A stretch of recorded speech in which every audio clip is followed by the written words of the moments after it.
శాంతి. ఈరోజుటి మురళీ తారీఖు నవంబర్ 8, 2025. శివ భగవానువాచ. మధురమైన పిల్లలు, మీరు దేహీ అభిమానులుగా అయినట్లయితే రోగాలన్నీ సమాప్తమైపోతాయి. మీరు ద్వికిరీటధారులుగా విశ్వానికి అధిపతులుగా అయిపోతారు. ప్రశ్న: తండ్రి సన్ముఖంలో ఎలాంటి పిల్లలు కూర్చోవాలి?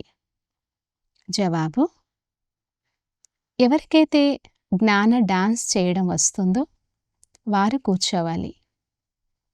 జ్ఞాన డాన్స్ చేసే పిల్లలు తండ్రి సన్ముఖంలో కూర్చుంటే బాబా మురళి కూడా అదే విధంగా ఉత్సాహంగా నడుస్తుంది.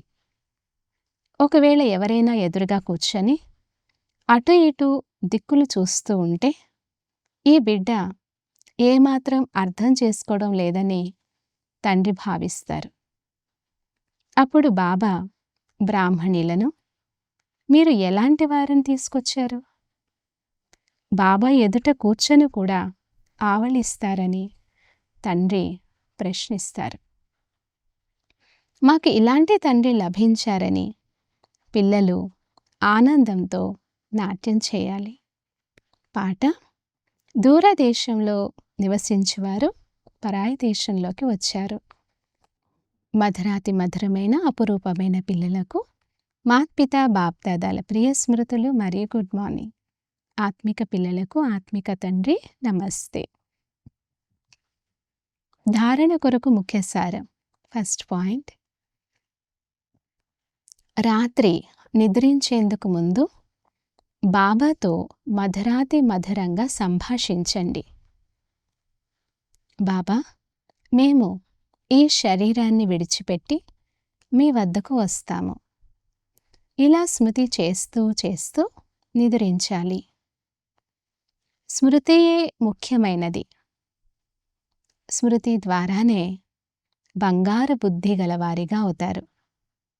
సెకండ్ పాయింట్: పంచ వికారాల రూపీ రోగం నుండి రక్షింపబడేందుకు దేహీ అభిమానులుగా ఉండే పురుషార్థం చేయాలి. అనంతమైన ఆనందంలో ఉండాలి. జ్ఞాన నాట్యం చేయాలి.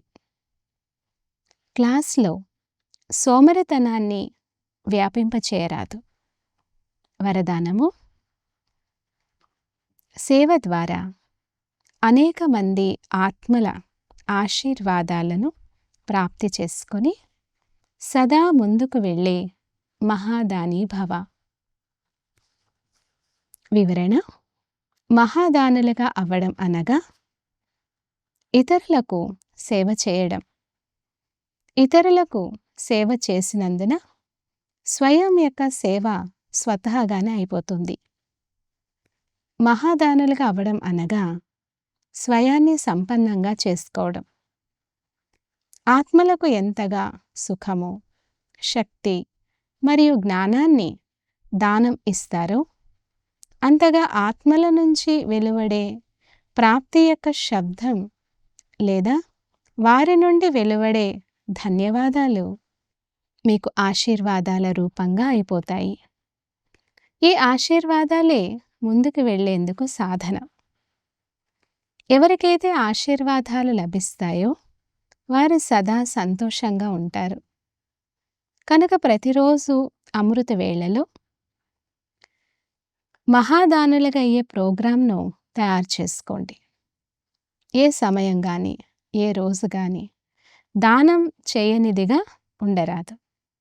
స్లోగన్: ఇప్పటి ప్రత్యక్ష ఫలము ఆత్మకు ఎగిరే కళ యొక్క బలాన్ని ఇస్తుంది. అవ్యక్త సూచన: అశరీరి మరియు విదేహీ స్థితి యొక్క అభ్యాసాన్ని పెంచండి.